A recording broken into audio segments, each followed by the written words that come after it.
Buenos días, jóvenes.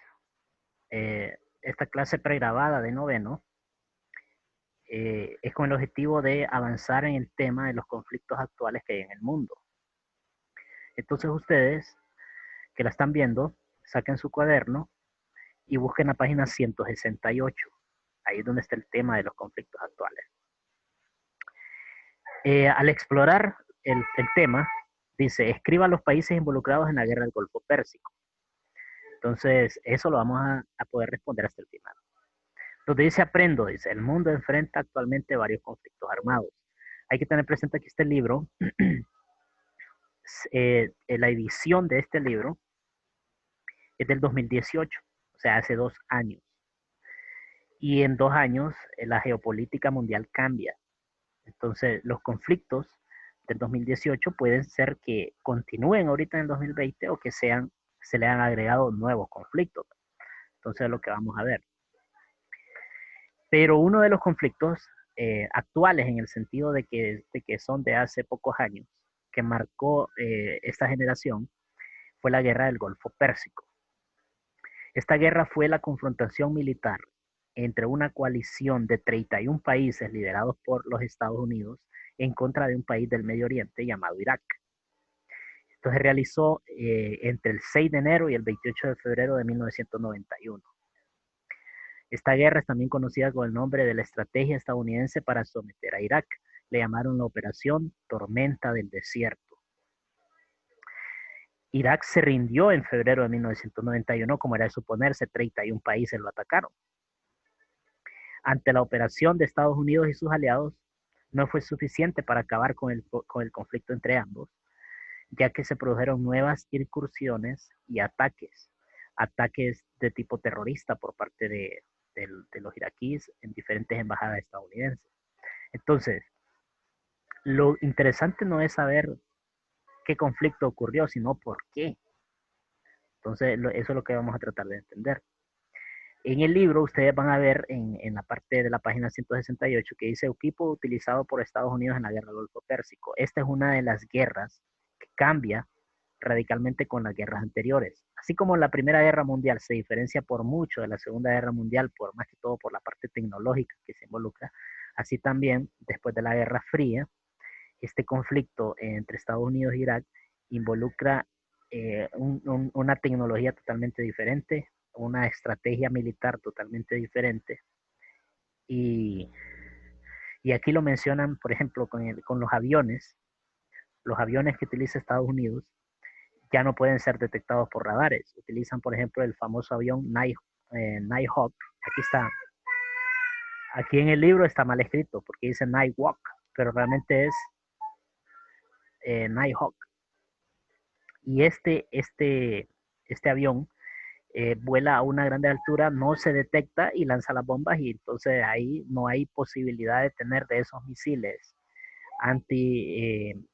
antibombardeos o o misiles tierra-aire para detectar esos misiles que vienen y evitar que caigan en la ciudad.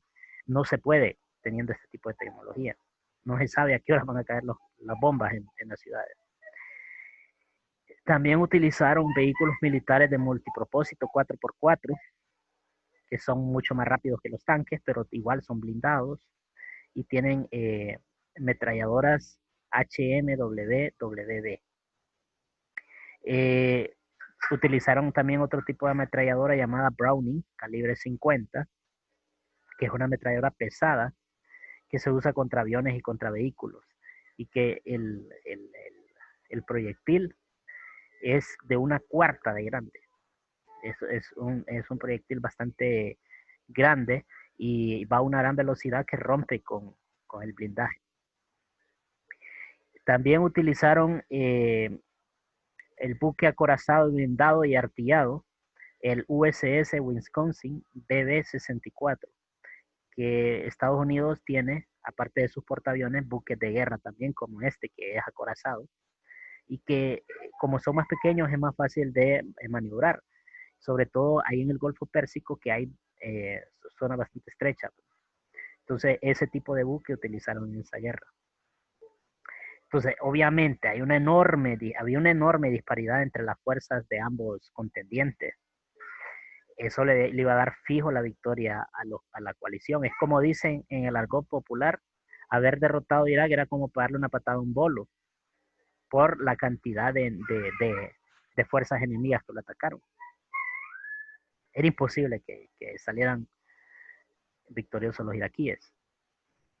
Los aliados reportaron 378 bajas y unos 1000 heridos. O sea, en una guerra eso es poquísimo, poquísimo, comparado con cuando la tecnología era más rudimentaria.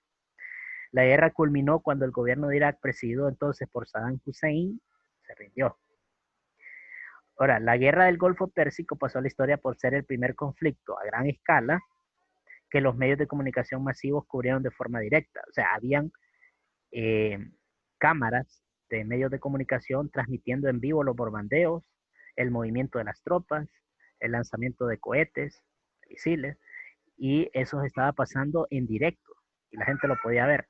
Obviamente, si usted investiga, se da cuenta que las imágenes que los Estados Unidos permitía que se hicieran virales y se hicieran de conocimiento público, eran imágenes donde se atacaba solo a lugares donde están los enemigos, no a la población civil.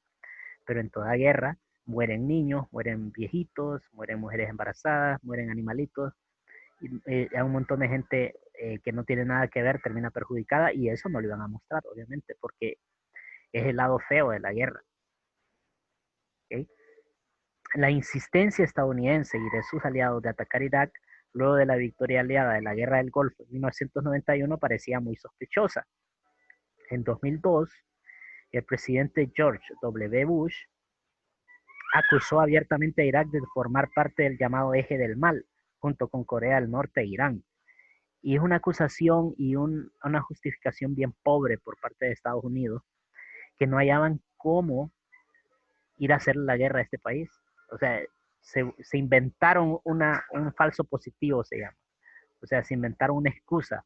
¿Por qué? Porque Irak controla los pozos petroleros más importantes. Entonces, en sí, esta guerra fue la más televisada, la más viralizada, pero al mismo tiempo fue la guerra donde se dio a entender que el petróleo es el objetivo de los Estados Unidos. El principal objetivo de los Estados Unidos es hacerse con el petróleo de esos países. Entonces quedaron muy mal parados ante la opinión pública. Esta acusación se sumó también a que Irak tenía armas de destrucción masiva, cosa que nunca se comprobó que las tuviera. ¿Okay? Nadie pudo dar pruebas de eso. Y destruyeron un país por la ambición y sin ninguna justificación, y se les unieron ese montón de otros países, imagínense, a esa catástrofe.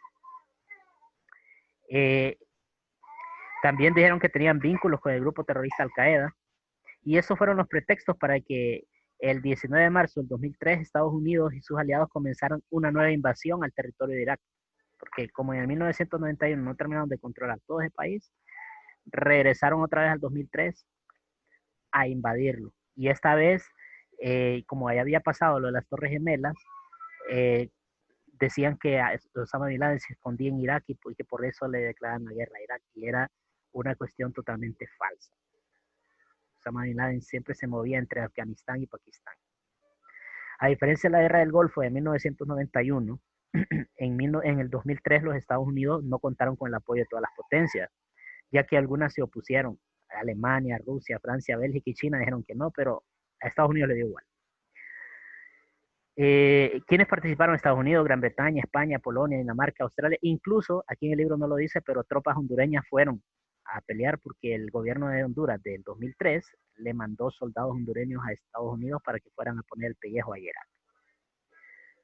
Entonces, no los pusieron en el frente donde estaban, pero sí fueron a apoyar ahí, algunos hondureños. Entonces, el 1 de mayo del 2003, George Bush anunció la victoria contra el régimen de Saddam Hussein. Irak se convertía en un país ocupado por las fuerzas invasoras, aunque se hablaba desde entonces de un gobierno democrático iraquí formado por líderes de oposición, cosa que nunca funcionó. Desde que Estados Unidos hizo esas invasiones a Irak, ese país se volvió más inestable, incontrolable, caótico, más violento, y Estados Unidos no llevó la paz que decía, más bien llevó problemas serios ahí y a crear más odio contra Estados Unidos por parte de esa gente, a que se radicalizara el problema.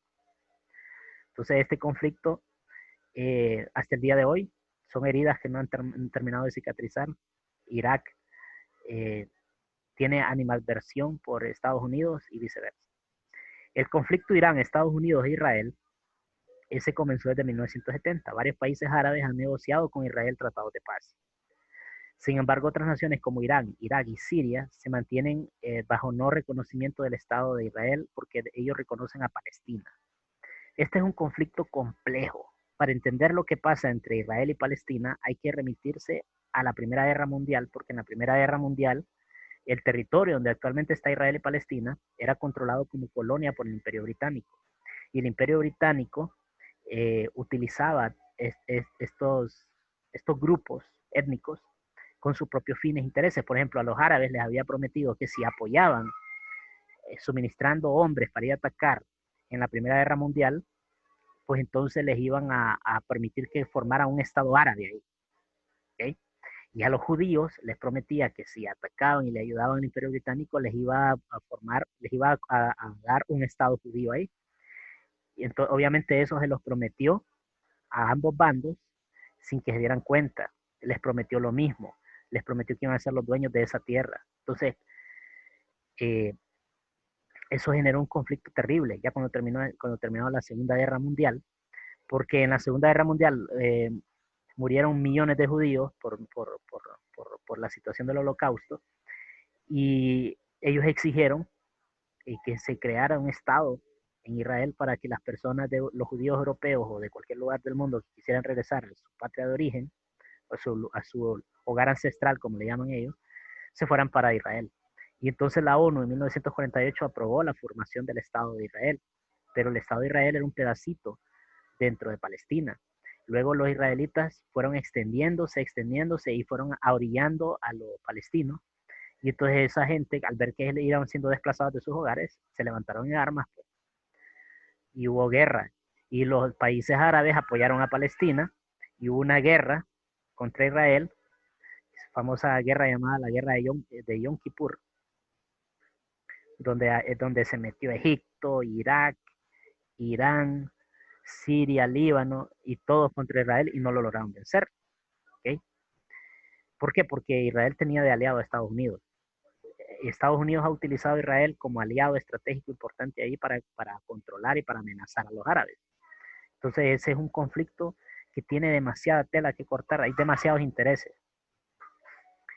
Entonces ustedes lo que van a hacer es leer ahí lo que dice el conflicto Irán, Estados Unidos, Israel, resolver donde dice aplico, aquí en el final de la página, y también resolver la página 170 y 171.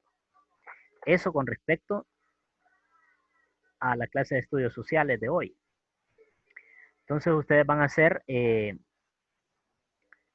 aparte de resolver lo del libro, van a resolver en su cuaderno un mapa conceptual sobre los organismos de las Naciones Unidas. Van a investigar qué organismos forman parte de la ONU y van a hacer un mapa conceptual. No es lo mismo que un esquema solo pone los nombres, un mapa conceptual tiene que definirlo. Entonces va a ser como un esquema pero con definición. Eso es en estudios sociales. Entonces, espero pasen un buen día, que resuelvan eso y cualquier duda pues me escriben en privado.